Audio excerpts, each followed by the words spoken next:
It's now time for Caged Minds Fight Hour on ESPN Radio 1017 The Team with Micah Frankel, keeping you up to date with everything in the world of combat fighting. This is where combat sports lives. And now, here's Micah Frankel. Good morning, Andreas behind the glass. If you guys are watching on YouTube, good morning, Robbie Ray Media. He does the video for us. Andreas is taking care of the audio for ESPN Radio Albuquerque 1017 The Team. You missed the episodes. They're all up on YouTube, Apple Podcasts, Spotify, CageMinds.com. Of course, you can also find MMA After Hours, Pro Wrestling After Hours, and My Fight Show that we're live across social media every Tuesday night from 6 to 8 here, local in the Mountain Time Zone, talking all across the world of combat sports and entertainment. Cage Minds Combat Sports News on YouTube and Facebook, at CageMinds_CSN, X, TikTok, Instagram, all the other social media. You keep up with the station at 1017 The Team. We have a lot going on in the world of combat sports. We got a tremendous guest in studio with us today. He's a worldly man, martial arts, thespian. Yes, he's jumped into the world of acting. He's trained under some of the best in the world. This man has 23, if not more, years as a business owner here in Albuquerque. We're going to get to our guest in 1 minute. Don't forget, UFC Fight Night from Mexico. Brandon Moreno in the main event. If you have Paramount Plus, it's free. You watch that one. Don't forget DAZN. Yes, there's boxing. Emmanuel Navarrete going for a title. I bring up Navarrete because Ben Wilson, our guest last week, last week's episode talking about Bob Foster. That is the man that Ben said most reminds him of Ben's style is Navarrete. So you can see that style in action once again tonight. I'll be watching the UFC, and next week it's going to be crazy. Power Slap, the first Zuffa boxing champion, and a BMF title all on the line. A lot to get to. But today we are chatting with the one and only. Yes, he gets that kind of announcement. The one and only Ray Yee. How you doing this morning? Doing fantastic, Micah. Thank you for having me on the show, man. Always an honor to talk to you. Was I right about the 23 years? Yeah, 23 years. 2002 was my first gym here in Albuquerque. I pretty much, got out of the car, got unpacked, and, started going stir crazy and opened my first gym. So, yeah, it's been a minute. All right, we're going to get through the whole story. We can't just jump in right where I want to because I'm already getting to places, but Ray Yee, and everybody should know, he is Albuquerque for the last, as we said, 23 years, about 24 years, but it was born and raised Portland, Oregon is what I heard. Yep, you nailed it. Born and raised Portland, Oregon, and I heard with a very unique kind of upbringing, a son of Chinese immigrants who escaped a communist regime. So it sounds like a one-of-a-kind, unique parenting structure that you grew up with. Yeah, definitely. It was just a trip. I mean, I guess I didn't realize it when I was growing up, but, my dad was born in 22. My mom was born in 35.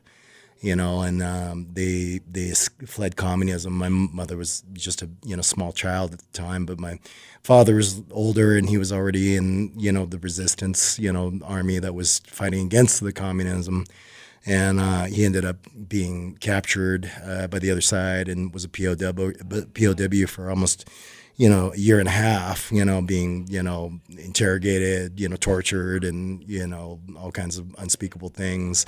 He had, fellow countrymen that were on his side that, didn't fortunate enough to get out. But luckily my father, they determined really that he didn't know anything, even though he was a communications officer. And one of the higher ups, I don't know the rank, but the guy took a liking to my father, and, they became, kind of friends on the DL. And, at one point he said, look, we're going to give you an opportunity to get out. We're going to let you go. But if you ever come back to this country, we're going to execute you. You're going to spend the rest of your life in prison here and working, and dying here. So, he left. And, exiled from the country he was born. And, so needless to say, I'm very anti-communism, very patriotic, born and raised, in the US of A, and taught, to love, God, family, country. And that's pretty much been my model since I was a kid. Did your dad ever share with you why Portland, Oregon? Was that just where he was sent to, or was there a reason? No, they first, like a lot of immigrants that fled, China from the communist regime, one of the first stops was Hong Kong, because at that time it was under British rule. And, so he ended up going to Hong Kong, which my mother's family also went to Hong Kong.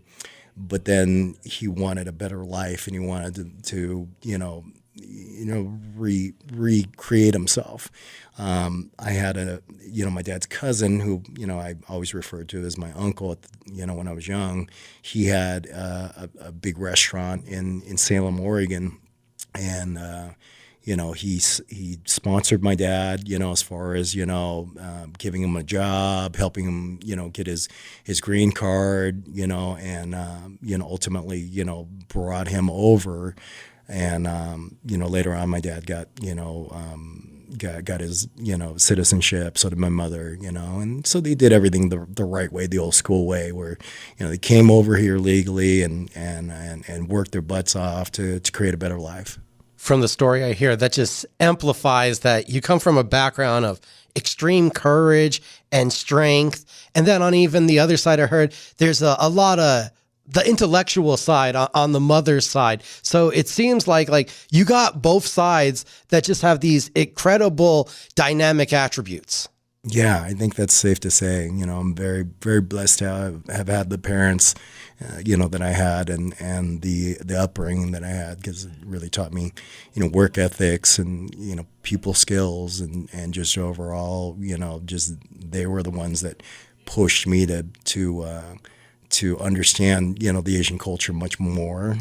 Being born and raised here, I literally, wanted hamburgers and pizza every day, and I wanted really nothing to do with, my culture, and like most of the, people that, first, generation that were born here, their parents wanted them to assimilate. So I think at one point when I was, 9 or 10 years old, they kind of felt I swung too far to one side, and they were like, you know what? You should kind of investigate your own culture a little bit, So that's when I started going overseas every summer and kind of, getting tastes of different countries in Southeast Asia and Asia.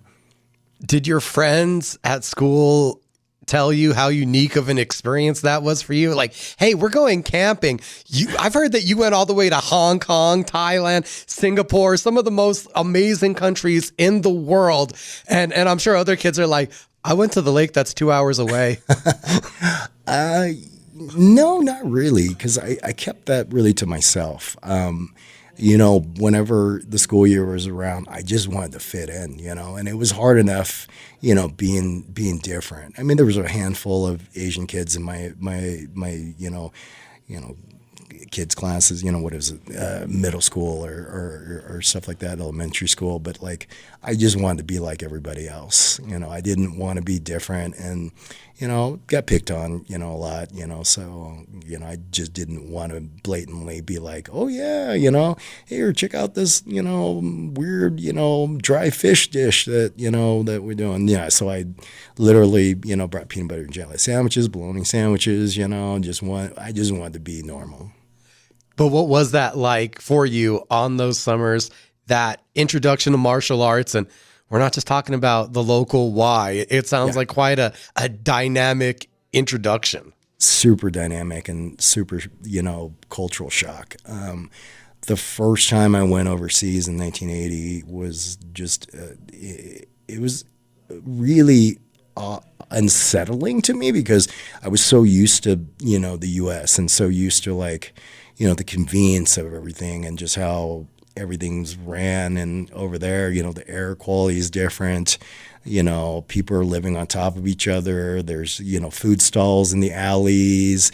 The the sewer smells, just, it was definitely culture shock. And just walking around seeing everybody with like black hair and brown eyes, was like super weird for me, and just, tasting all the different foods, which, the majority of them I still love, but some of them, to this day, I'm like, yeah, never touching that, Was not appealing. But you're in Hong Kong and you start to learn martial arts. Yeah. That had to be something. It was super cool. So my uncle was a Wing Chun instructor. He came up under an instructor named Sifu, Wang Shen Leung. And Wang Shen Leung was one of Ip Man's, top students. He was also a senior to, Bruce Lee. And so, my uncle had, shown me all these pictures of like banquets that they were doing and celebrations where, the black and white pictures of, him in the back and, Bruce Lee and Ip Man and Wang Shen Leung and William Jiang and all these, just amazing, pioneers in martial arts. And then my grandfather was a Tai Chi instructor. So, again, it was really cool, but yet, again, still very, at the time, I was a big, I loved Bruce Lee movies, of course. I loved, things like, Batman and Robin, action stuff. So, learning a very traditional martial arts, it was, kind of boring to a certain degree in certain things. I wanted to kick high. I wanted to do spinning stuff. I wanted to do all this like, cool stuff that I would see in movies. And here I was, working these, stances and doing these really kind of mundane movements into the forms. But it was, not a single regret today, it led me to where I am now for sure. And it's not just one culture shock, but multiple. It's summer after summer. Yeah. It sounds like where you kind of had to learn a new culture, where you're showing up at a new household, meeting new relatives every summer. That's wild. Yeah. So like, we went for Hong Kong was the first year, then Singapore, Japan, Thailand, the Philippines. So, got 5 different years of, summers where, again, just like you said, just learning and kind of diving into the cultures, the foods, the traditions, the history, the different styles of martial arts that all those different cultures had. Just insane, if you think back about it. And well, it sounds like a lot of fun. I also, though, heard that your dad was the one to install a heavy work ethic in you. Huge. My dad was the kind of dad that, did anything he could to, support his family. And, he worked hard, 6-7 days a week. Sometimes he would take, like I said, my dad's cousin, who was my uncle, had a restaurant in Salem, and I was living. My mom and dad had a house in Portland, so he would drive, to Salem, spend the week there, and come home on his days off. So ever since I was like my daughter's age, around 4 or 5, I was taught hey, you got to go pick up after yourself. You got to do this. You're gonna have to support a family someday. You're gonna be the man of the house. And my dad would take me to the restaurants that he was working at on his days off, and be like, okay, you're gonna help sweep up, you're gonna wash dishes, and at the end of that, when you're done with your chores, you're gonna, you can pick something off the menu, and I'll make it for you. So yeah, definitely work ethics got from my dad, 100%. Work ethics you get from your dad. And did you have to pay for your own martial art lessons with this money, or was this your work money? No, I never even got paid. I just got that was just instilled in me that you had to work to get what you want. And it was never, sometimes it'd be like back in the day, it'd be like, $1 or $5 or something, or sometimes it'd be just like taking me out to, have food or something like that. But it was never money, but like when it came time to during the school year, when I couldn't go pay for lessons, and my dad was the sole provider, So we really didn't have a lot of money to do stuff like that.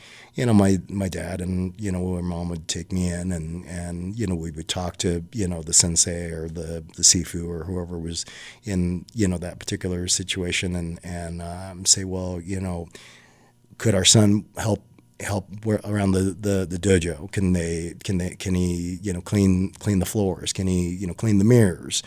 In trade for lessons. So that was how I spent my school year. Again, even in my summers when I was overseas, again that same ethics was there. It was the same thing. You want to train.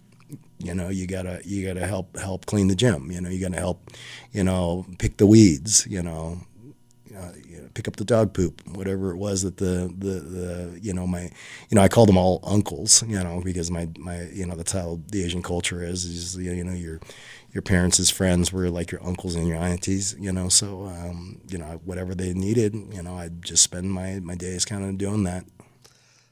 Robbie Ray Images is here shooting the video. He'll tell you I can list off these ridiculous lists, but I can't commit to memory all the different martial arts I was reading that you've trained in. What led to these diverse interests that there have been, am I understating if it's like 15 or so, maybe more different martial arts that you've trained in? Definitely, there's stuff that I don't list on my bio, my resume, just for the fact that I didn't spend a lot of time in some arts. Sometimes it was like a summer, sometimes it was a school year. But I remember at one point I had like this box that was in my room, that was just all these yellow belts and white belts and orange belts and. And it broke down to like, what was available in my city that I was living in, which was Portland. And at the time, there wasn't a lot of there wasn't Muay Thai. There wasn't like Filipino, Kali Eskrima. There wasn't like combat submission wrestling or Brazilian Jiu-Jitsu or anything like that. So it was like literally, karate schools, taekwondo schools, kung fu schools, and some I liked and some I didn't, and sometimes it was by choice that I didn't want to pursue that route. Maybe it was the instructor was, not a good fit, or my classmates weren't a good fit, and other times it was just because like there'd be summer programs or not summer programs, but the school specials during the year, and my parents would do a trade, or they'd put their money together, and I'd be able to do like 3 months for at the time it was like I think like $99 or something for like 3 months or something ridiculous that you couldn't do anymore. But when the time frame would end, I would stop training that art. So as far as like I think right around that 15 mark is like the ones that I really am proficient in, and then probably I would say like 8 that I'm really that are my passions. And then, obviously in MMA, well, I was a, MMA coach for a long time. We confined that to, just strike, kickboxing, boxing, or, grappling, and then, submissions, so. Before I did my information and found out that you had the Chinese background, me and Robbie are talking, and we both kind of, with the knife fighting and the stick fighting that are of a Filipino heritage, we were both kind of sure you were Filipino. Where do you start learning knife and stick fighting? Because I haven't come across many experts in those fields. So, I am very, very little. I'm like an 8th Filipino on my mother's side. So as far as, that exposure, my final year of travel as a kid, was in the Philippines. So I got exposed to it. I spent, time in Cebu. Again, it was really cool. And again, I couldn't find it, back in the States. I really couldn't find it where I was living. And so I didn't really fully embrace a lot of the things that I specialize in now. I didn't start, diving into it and really being engulfed by it until like 93, 94. That was when what I do now is really all the things that kind of started from that time era. Anything from 1980 up till about, 1992 was just kind of me dabbling around, trying to find the right fit, you know. I did everything from different styles of karate to like, ninjutsu, kempo, kung fu, different styles. But it wasn't until 93 when I really dove into it, when one of my best friends, Chris Clark, who's one of my mentors and instructors, was like, hey, I know that Wing Chun was your first style that your uncle taught you. You should check out what I'm doing now, what I've been doing, So I went to this weekend seminar. At the time I was doing ninjutsu, jumping through imaginary, windows and, doing crazy stuff, that, you see on TV, but, it wasn't very practical. So I ended up, going to this weekend seminar, attending it. There was a guy named Damon Caro, who's one of the best, stunt coordinators in Hollywood now. And he's also, one of my mentors and instructors. But I went to Damon's seminar, and then that weekend I learned more than I learned in all the years prior to that. So right there, I got the bug. I stopped everything else, and I just started pursuing what I do now.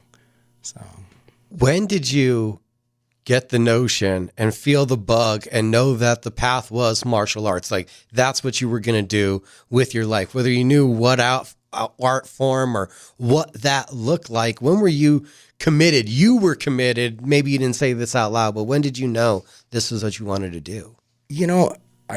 As far as like when I knew I could make a living out of it, it was never really part of my thought process until probably like 1997, 98-ish.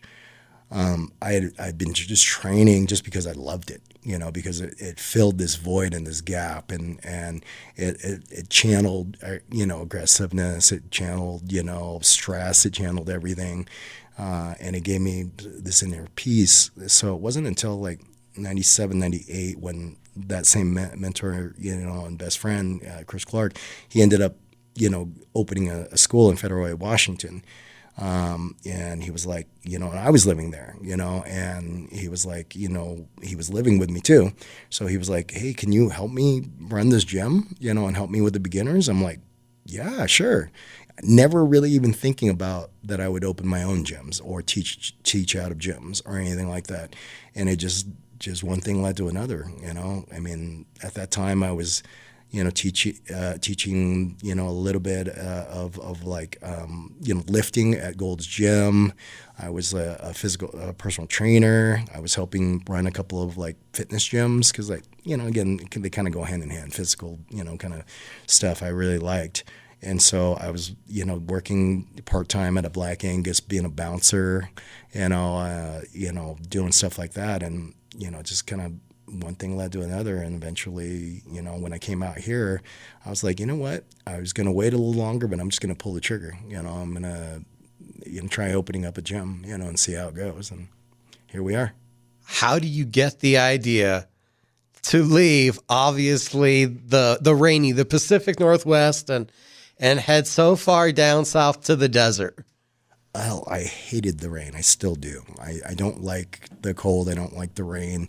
I love the sun. And growing up somewhere like, Portland and, Oregon and Washington, you get pretty much the polar opposite of what we have here. You have like, 80% overcast, rainy, gloomy, and rarely do you have, a week or longer of like sunshine. So I knew that I wanted to get out of that. It was just depressing. It wasn't conducive to just me. I had lived in Arizona before. I'd gone to Vegas a couple of times, so I knew I liked high desert. I knew I liked heat.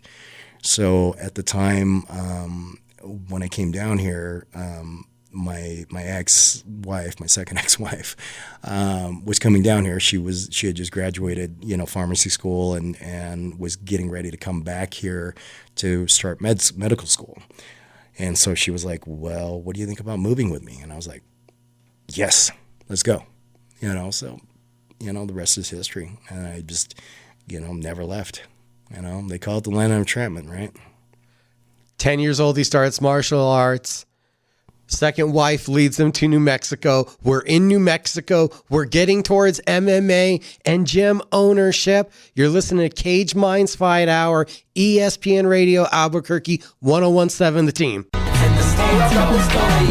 Let's get back to Caged Minds Fight Hour on ESPN Radio 1017 The Team. This is where combat sports lives. I'm Micah Frankel. You're listening to Cage Minds Fight Hour. Ray Yee live in studio. Robbie Ray Media, courtesy for the video you're seeing on YouTube, Apple Podcasts, and Spotify. YouTube, all three options. If you've missed an episode, you can also find My Fight Show. We're live every Tuesday night, 6 p.m. to 8 p.m. Whole bunch of fun, whole bunch of guests that we have on that platform, talking everything in the world of combat sports and entertainment. You never knew who's going to jump in at the last minute and join that live stream. Today, the UFC is in Mexico City. Brandon Moreno, Lonnie Kavanaugh. This is former world champion, the veteran, versus a young guy that's literally taking an opportunity that was just presented at himself as he's looking to bounce back from his first career loss. We will definitely have the results at cageminds.com. Basically, the UFC laid out their April schedule this past week. We got news from BKFC, Kai Stewart defending his BKFC featherweight title. So much news in the combat sports world. Cageminds.com is where you go to find all that out. Many a times we've on that platform had interviews with guys that Ray Yee has cornered, whether it was at Albuquerque Kickboxing, whether it was at Latrell Yee's MMA and Fitness. But we never got to go to Albuquerque Martial Arts, and I believe I heard that was the first name.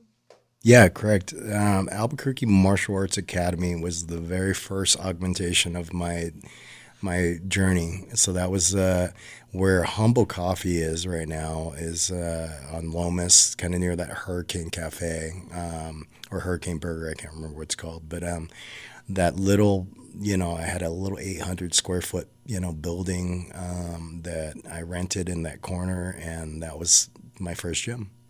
That was your first gym, and we're still traditional martial arts at that point?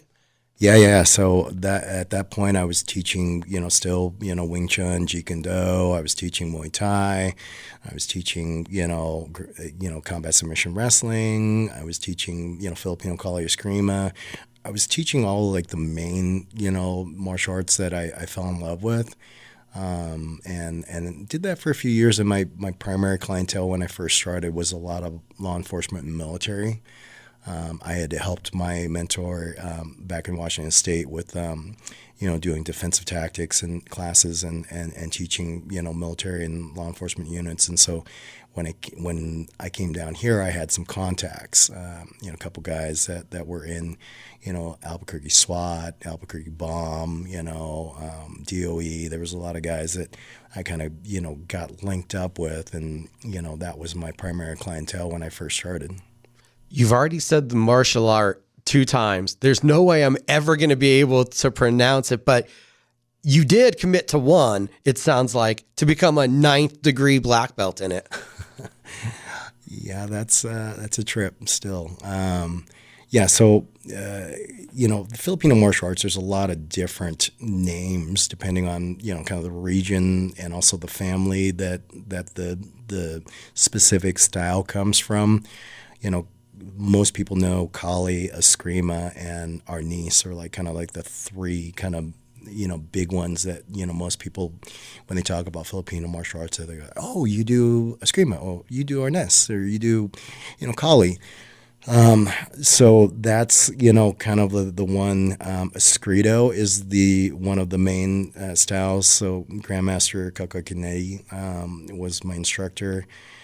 And Grandmaster Chris Petrelli was my instructor in that system also. He was one of his highest ranking students. And so, I ended up, just sticking with it so long. I was Grandmaster Petrelli's dummy for, I want to say 3-4 years and just getting beat up and thrown around. And, So I think I earned my stripes, so to speak, over the years, and just help perpetuate the art and grow the art through, me teaching and my students. So, it was shocking to me when he promoted me to ninth, which is kind of crazy, kind of a lot of responsibility. I'm the third in line in that system, as far as his system, as far as succession goes. So there's Grandmaster Tom Weissmuller, who's my senior, Grandmaster Cheryl Johnson, who's my senior. But I'm the third in succession for that system if, God forbid, if Grandmaster Petrelli passes. Wow.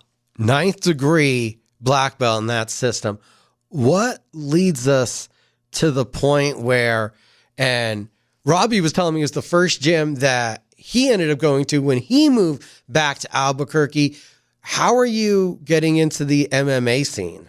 So out of that very first gym, there was a hairdresser that she was the owner of the property, her and her husband. And there was this guy named Freddie Signs that was one of her regulars, and he was a promoter. He was the one who started Duke City Bike and Brawl, back in the day. And so he found out that I was next door, and he was like, comes knocking on my door and says, "Hey, coach, I got a couple of fighters. They're not getting any attention at this other gym. They got a lot of heart. They got a lot of wrestling. Would you be willing to train them?" And I was like, "Yeah, sure. What the heck, And I had cornered some classmates, and teammates, at my other gym, when I was still an assistant coach, and done quite a bit of competitions over the years, and so that led me into meeting guys like Lenny Lovato Jr., Mikey Lovato Jr., Damasio Page, and Damasio was the one who really kind of turned the corner for me. From that gym, I moved to the 4th Street location, which at that point, because I was doing much more kickboxing, I called it Albuquerque Kickboxing. And so I had a training session with Damasio and some of the other guys, and Damasio walks in, and this is during the time era when the Tap Out show first came out. And Damasio walks in with a buddy, and he's like, "I want you to meet my buddy Cowboy," and Cowboy and I looked at each other. He looked at the emblem on my sweatshirt, which was my Thai boxing instructor's emblem, and he goes, "You trained under Master Chai?" He's like, "Can you hold pads for me?" I'm like, "Fuck yeah!" Oh, sorry, I was like, "Heck yeah!" So that was 2007, so the rest is history. I've been, one of his striking coaches, since then, and not too many, coaches can say, he took somebody from like when they first got discovered to the UFC Hall of Fame, which was really freaking cool. So that's kind of how I started. And then Cowboy brought Leonard, and then brought, at the time he had like the Tap Out Ranch. So there was fighters coming from all over, the country that would go want to train, at his ranch. And so at that time, I think even before the ranch, he was just living in some dorms, at the gym, and he would still bring the group of guys that he was training with and bring them to Albuquerque Kickboxing. It just ended up, we ended up just having a better fit since he got the ranch for me to go out there instead of him coming to me, because, all of his guys were staying up there with him, so that was, again, how I started going up to, at that time, called the Tap Out Ranch, which is now the BMF Ranch. Interestingly enough, if you guys are watching on YouTube, you already see it. If you're just listening to us, ESPN Radio, Albuquerque 1017, Ray Yee still wearing sweaters, but this one, of course, appropriately, it says BMF across the front. We're talking about that ranch up there that has become so iconic for producing fighters. And there's so many fighters. You said Damasio. You said Cowboy. Those guys I think of with you, not to mention Kevin Kroom, Jordan Espinosa, Claudia Gadelia, Juan Gonzalez. These are some of the names that I right away think of when I think of Ray Yi and what you accomplished in MMA. Yeah, it's I just feel so blessed. I mean, I've worked with over 20, UFC fighters, and of that, there's been 8 to 10 that have been really, that became really close friends. Kevin Krim used to live at my house. Jordan Espinoza used to live at my house. At one point, I think I had like 5 fighters living with me. And that was a trip, man. Definitely, an amazing experience, You had those guys. What did it mean to you each time you saw one of them break through from this regional level, from what we're doing here to getting that call to the UFC? Man, you're like a proud papa, you're like a proud big brother, that your little brother, or this young kid that you brought up from high school wrestling, got into the UFC, or Dana White's Contender Series or whatever. So it was like, it's hard to describe, but it's like this super satisfying feeling of like, somebody that you dearly care about, and you were able to help them kind of break through, like you said, that local scene to like the big screen, the big show, 20 fighters. I can't count how many fights. Is there a highlight that sticks out from you though, out of the UFC crop and run? Definitely. There's a couple of really, really great cowboy moments. There's been some really. How couldn't there be? Yeah, I remember, one of them was we fought Charles Oliveira at one point. And at that point, Charles was just starting out, this young kid from Brazil, and we ended up, stopping him. And that was, looking back at that, and it's just hearing Charles, just a few years ago saying that was one of the hardest fights he ever had, was pretty awesome. Definitely, Claudia had a couple of amazing fights that I was able to help with and corner. Jordan, breaking through and fighting, some monsters. But, again, they're all so near and dear to me. I don't really necessarily have like one favorite one. Even the ones where we didn't get the result that we wanted to, I treasure every moment, and, they say you win or you learn, and that's very true. And I tell my fighters and people still to this day, you win or you learn, there's always a winner or loser. There's always a draw, but it's what you take away from the experience, that means the most in the long run. I feel like eyebrow raising is going to be the best way to categorize this next one.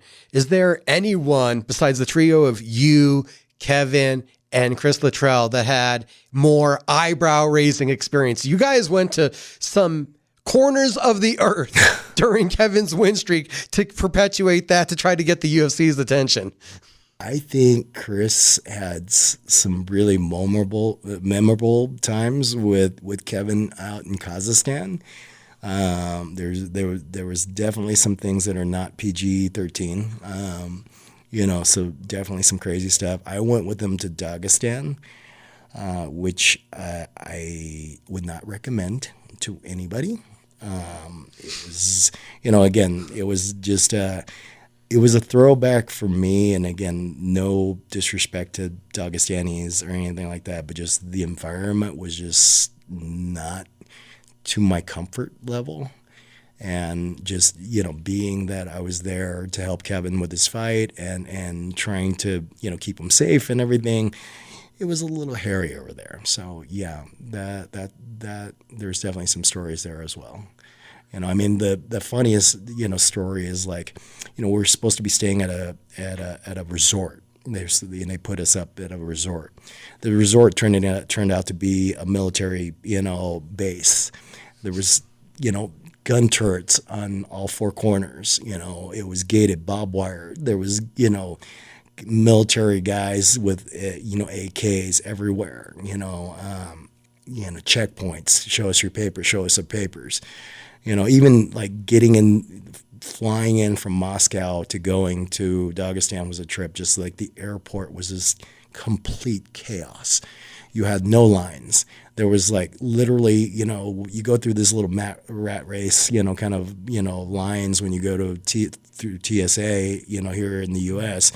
But you go somewhere like that, and literally you have 300 people trying to get through one single door. There's no rhyme or reason to it, and everybody's just running for it. Like when we did an autograph signing, it was a good experience because Fabricio Verdum was there, Herb Dean was there. It was a cool experience. But autograph signing normally, you got the table, you got some security. There's a nice orderly fashion of, a line or two that are coming up to each person getting autographs. They usher them off. Again, chaos. 200-300 people storming one table, all around, not just the face of the table where they're facing, like reaching behind them, reaching over them. It's just complete chaos. And I remember the arena that we fought in, there was literally no ice on the premises, which, at the time, the fight didn't go our way and Kevin needed ice after the fight. And there was no ice in the building.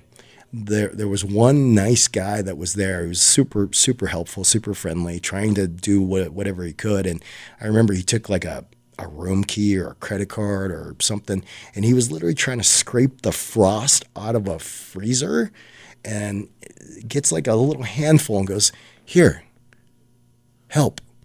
And then Kevin and I were just looking at him going, thank you so much, but yeah, we need more than that.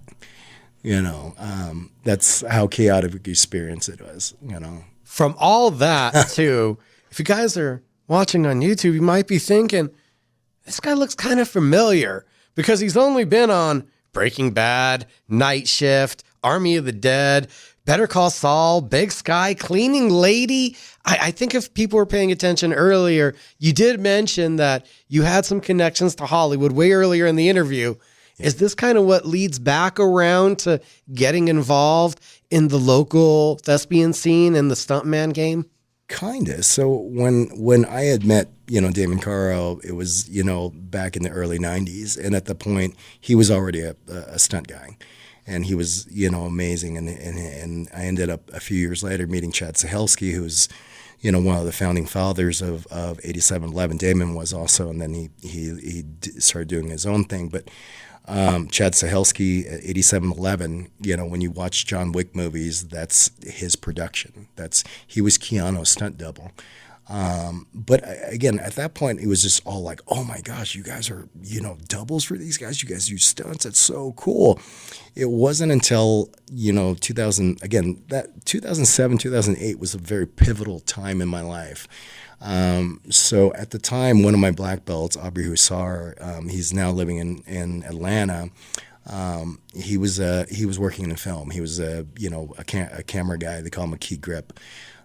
So they had just started, kind of the motions into, like the Breaking Bad thing. And Al Godo, who's, kind of the godfather of stunts out here in New Mexico, and him ended up talking because they're both from L.A.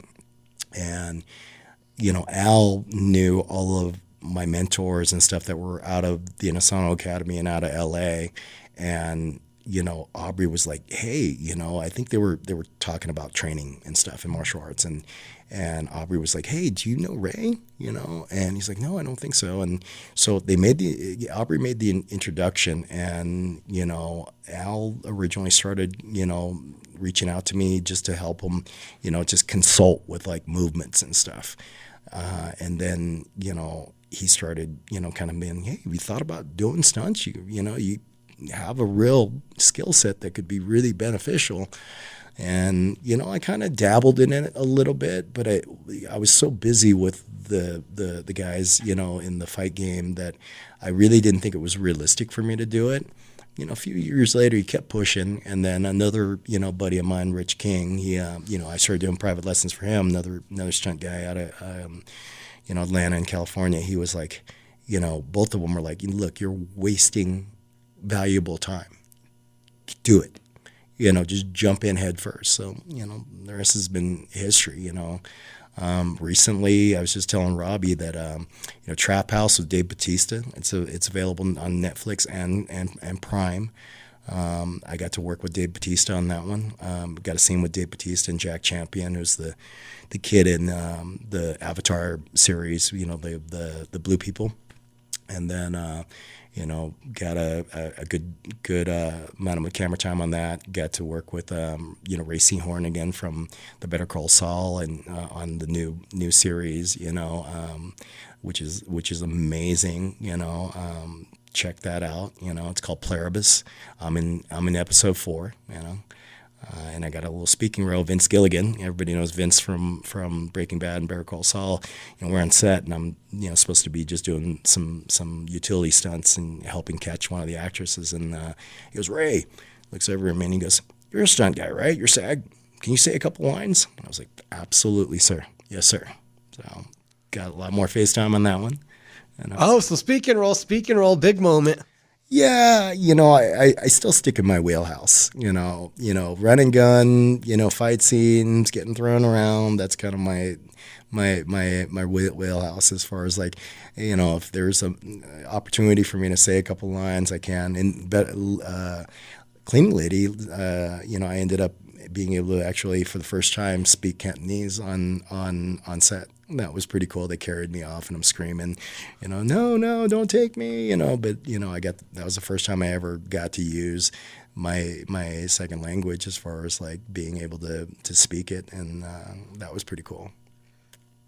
We've seen Ray Yi lead men into the octagon, give them advice in between the rounds. Now you've seen him thrown around, being up, shot up on the big screen. And I'm hoping through this episode, we've been able to paint a much better picture of who Ray Yi is, what he's done as an actor, as a martial artist, as a business owner in this community for the last 23 years. I appreciate you coming on and taking some time to talk with us today. Thank you so much, man. I appreciate it always, Micah. You've been such a good friend over the years, Robbie. Just so blessed to be able to talk to you guys and, hopefully, see you guys again soon. Robbie Ray Media, courtesy of the video that you're watching on YouTube. ESPN Radio, Albuquerque 1017. The team is the audio. The website is cageminds.com. Apple Podcasts, Spotify, at @CageMinds_CSN across the rest of your social media. Enjoy UFC Mexico today, and everyone have a good one. Thanks for listening. So your hands go numb and they cramp like the fans in the stands know the story is. Thanks for joining us for Caged Minds Fight Hour on ESPN Radio 1017 The Team. Be sure to tune in again next Saturday from 9 to 10 on your locally owned and operated station, ESPN Radio 1017 The Team.